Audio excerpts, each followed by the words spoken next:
Hello বন্ধুরা, কেমন আছো তোমরা সবাই? আশা করছি তোমরা সবাই খুব ভালো আছো। প্রত্যেক দিনের মতো আজকেও নিয়ে চলে এসেছি বেশ কিছু কিচেন টিপস। আর যেই টিপস গুলো জানা থাকলে আমাদের সংসারের কাজগুলো হয়ে যাবে অনেকটাই সোজা, বেঁচে যাবে সময়, পরিশ্রম, মাসিক বেশ কিছুটা খরচও।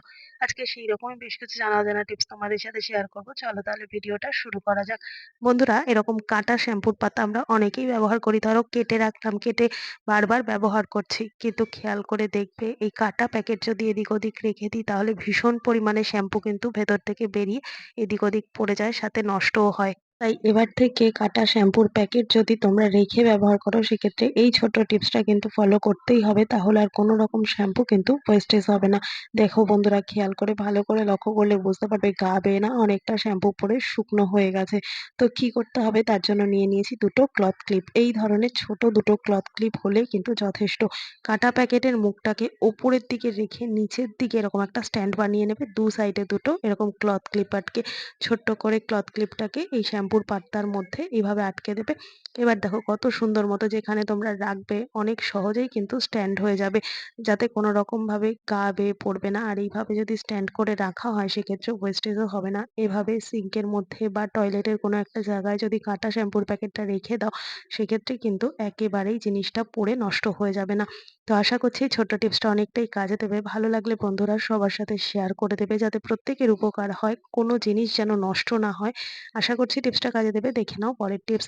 এখানে আমি নিয়ে নিয়েছি বাচ্চাদের একটা টি-শার্ট। আর এই ধরনের বাচ্চা বলো, বড় বলো, যেকোনো ধরনের জামা কাপড়ে না রাবার প্রিন্ট করা থাকে। আর এই ধরনের প্রিন্ট গুলো প্রথম মানে জামার ফ্রন্টেই কিন্তু থাকে, ব্যাক সাইডে কিন্তু কোনো রকম ভাবে বোঝাই যায় না। কিন্তু এই রাবার প্রিন্টের জামা কাপড়গুলো যখন আমরা আয়রন করতে যাব তখনই হয় মুশকিল। কেন বলো তো বন্ধুরা? এই রাবারটা না উঠে যায়, গলে যায়, নষ্ট হয়ে যায়। আর সেটা কিন্তু লেগে যায় এই গরম আয়রনের ঠিক পিছন দিকের অংশটা, মানে যেখান থেকে আয়রন করা হচ্ছে। তাই একটু বুদ্ধি খাটিয়ে যদি আমরা আয়রনটা করি সেক্ষেত্রে কিন্তু জামাটাও নষ্ট হবে না, সাথে আয়রনটাও কিন্তু নোংরা হবে না। তার জন্য কি করতে হবে, যেখানে এই ধরনের কোনো প্রিন্ট করা থাকবে বা কোনো হেভি কাজ করা থাকবে সেই জায়গাটা যখন আয়রন করতে যাবে তখন ওপর থেকে এরকম একটা আলাদা করে কাপড় দিয়ে নেবে। কাপড়ের বদলে কিন্তু তোমরা নিউজ পেপারও দিতে পারো বা যেকোনো ধরনের কাগজ বা কাপড় যা হোক একটা উপরে সাপোর্ট দিয়ে নেবে, যাতে সেইখানে ডিরেক্ট না গরমটা লাগে। এবার এর ওপর দিয়ে যদি তোমরা আয়রন করো সেক্ষেত্রে দেখবে বন্ধুরা সুন্দর মতো আয়রন তো হবে, সাথে কিন্তু কোনো রকম রাবার প্রিন্ট বা হেভি কোনো কাজ বা কোনো সুতোর কাজ বা কোনো কিছুই কিন্তু নষ্ট হবে না। এইভাবে একটু বুদ্ধি খাটিয়ে কাজগুলো করে নিলে কিন্তু জিনিস একেবারেই নষ্ট হবে না। তো আশা করছি টিপসটা কাজে দেবে। ভালো লাগলে একটা লাইক করে অবশ্যই পাশে থাকবে। চলো দেখে নাও পরের টিপস। আর এই ধরনের যে বেড কভার গুলো হয়, ভেলভেট বেড কভার গুলো, এগুলো কিন্তু প্রত্যেকদিন না পাতলেও অকেশনালি বা বাড়িতে গেস্ট আসলে তখন কিন্তু এই ধরনের একটু ভারী বেড কভার গুলো আমরা পেতে থাকি বিছানায়। কিন্তু এই বেড কভার গুলোর না একটাই সমস্যা, ভীষণ পরিমাণে রোঁয়া ওঠে। সুতোর রোঁয়া একেবারে সামনে পিছন দুটো সাইডেই কিন্তু ভরে যায়, যার কারণে কিন্তু অনেকেরই স্কিনে অ্যালার্জি বা ধরো ইচিং এইগুলো শুরু হয়ে যায়। অনেকের তো অনেক রকম সমস্যা থাকতেই পারে। তো এই বেড কভার গুলো কিন্তু আমরা ব্যবহার করি না অনেকেই আছি এই কারণে।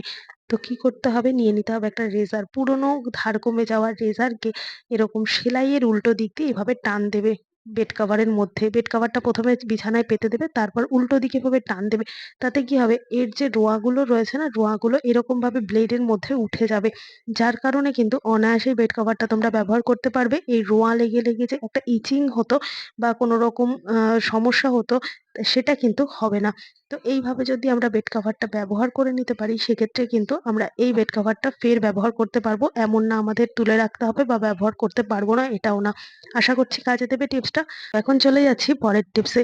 দেখো বন্ধুরা, এখানে আমি নিয়ে নিয়েছি ছোট্ট একটা কার্টুন বক্স। আর এই ধরনের লাইটের যে বক্স বা যে কোনো ধরনের যে বক্সগুলো আমাদের কোনো কিছু কেনাকাটা করলে পাই, সেই বক্সগুলো কিন্তু আমরা ফেলেই দিই। আজকে থেকে ফেলবো না। হ্যাঁ, এই বক্সের গায়ে কিন্তু রয়েছে এক্সপায়ারি ডেট, তাই এই বক্সটাকে কোনো রকম ভাবে কিন্তু কাটবো না। কেননা লাইটের কিন্তু একটা এক্সপায়ারি ডেট বা কোনো রকম ম্যানুফ্যাকচার ডিফেক্ট থাকলে কিন্তু এই ডেট অনুযায়ী আমরা আবার দোকানে নিয়ে গেলে সারাই করে দেয়। তাই মাথার দিকের এই এক্সট্রা কাগজগুলোকে না কেটে কি করবো, এরকম ভাবে ভাঁজ করে দেবো। প্রয়োজনে এই বক্সটা আমরা অন্য কাজেও ব্যবহার করতে পারবো বা রান্নাঘরে এই কাজটাও কিন্তু ব্যবহার করতে পারবো, বা দোকানে রিপেয়ার করতে নিয়ে গেলে এই বক্সটাই নিয়ে যেতে পারবো। তাই কোনো রকম কাটাকাটি কিন্তু করবে না, ভিতর দিকে কাগজটা মুড়িয়ে দেবে। আর দেখো এখানে নিয়ে নিয়েছি সমস্ত কাটলারি সেট, ছুরি, কাঁচি, চপার, পিলার বা নানান রকম চামচ, এগুলো তো এদিক ওদিক রান্নাঘরে ছড়িয়ে ছিটিয়ে থাকে, দেখবে কাজের সময় না খুঁজেই পাওয়া যায় না। এটা খুঁজি তো ওটা পাই না, ওটা চাই তো এটা পাই না, এরকম কিন্তু হয়। তাই জন্য কিন্তু আমরা একটা যেকোনো হোল্ডারের মধ্যে এগুলোকে রাখি। তাই হোল্ডারের মধ্যে রাখতে গেলেও একটা খরচা সাপেক্ষ ব্যাপার সেগুলো কিনতে। তাই এই ধরনের কাগজের বক্সকে যদি রান্নাঘরের কোনো এক কোণায় এই পারপাসে আমরা ব্যবহার করতে পারি, দেখো বন্ধুরা দেখতে তো সুন্দর লাগছেই। আর তাছাড়াও এই বক্সটা কিন্তু আমরা ফেলে না দিয়ে এইভাবে ব্যবহার করতে পারলাম। সাথে কোনো রকম দরকার পড়লে কিন্তু এই বক্সটাকে আমরা আ ব্যবহারও করতে পারবো দোকান বাজারে নিয়ে গিয়ে লাইটের সমস্যা হলে। এছাড়াও কিন্তু ফেলে না দিয়ে এইভাবে ব্যবহার করতে পারছি। সাথে আরো একটা সুবিধা কি বলতো বন্ধুরা? দেখতে কিন্তু একেবারেই ভালো খারাপ লাগছে না।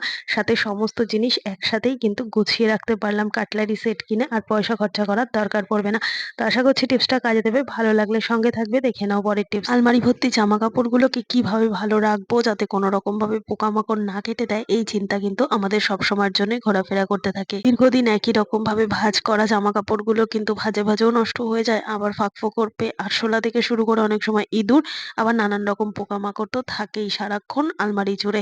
তো এইগুলোকে ভালো রাখার জন্য কিন্তু আমরা ন্যাপথলিন ব্যবহার করে থাকি। কিন্তু অনেকেই কিন্তু ন্যাপথলিনের যে একটা উগ্র বাজে গন্ধ, সেই গন্ধ সহ্য করতে পারে না, কিংবা জামাকাপড়ের মধ্যে এতটা বাজে একটা স্ট্রং থাকে গন্ধ, সেটা কিন্তু অনেকে পছন্দও করে না। তো সেক্ষেত্রে জামাকাপড় ভালো রাখার জন্য নিয়ে নিতে হবে সাবানের খালি প্যাকেট। হ্যাঁ বন্ধুরা, সাবান ব্যবহার করার পর বা সাবানগুলোকে যখন আমরা কেসের মধ্যে রেখে দিই, খালি প্যাকেটগুলোকে ফেলে দিই। ফেলে না দিয়ে জামাকাপড়ের প্রত্যেকটা ভাঁজে, ভাঁজে যদি একটু, একটু সাবানের খালি প্যাকেট আমরা ছিঁড়ে হোক বা এরকম গোটা অবস্থায় হোক জামাকাপড়ের ভাঁজে যদি রেখে দিতে পারি, তাহলে সাবানের যে একটা ফ্রেশ গন্ধ, সেই গন্ধ কিন্তু জামাকাপড়ের মধ্যে মিশে যাবে, যেই কারণে পোকামাকড় ঢুকবে না। সাথে কিন্তু জামাকাপড়ের মধ্যে ন্যাপথলিনের যে বাজে একটা উগ্র গন্ধ থাকে, সেটাও কিন্তু হবে না। এইভাবে সাবানের খালি প্যাকেট কিন্তু আমরা রিউজ করতেই পারি। আশা করছি আজকের সমস্ত টিপস তোমাদের কাজে দেবে। ভালো লেগে থাকলে লাইক, কমেন্ট, শেয়ার করে পাশে থাকবে। আমার এই ভিডিওটা কে কোথা থেকে দেখছো কমেন্ট করে জানাতে ভুলবে না। দেখা হবে আবার অন্য কোনো ভিডিওর সঙ্গে। ধন্যবাদ।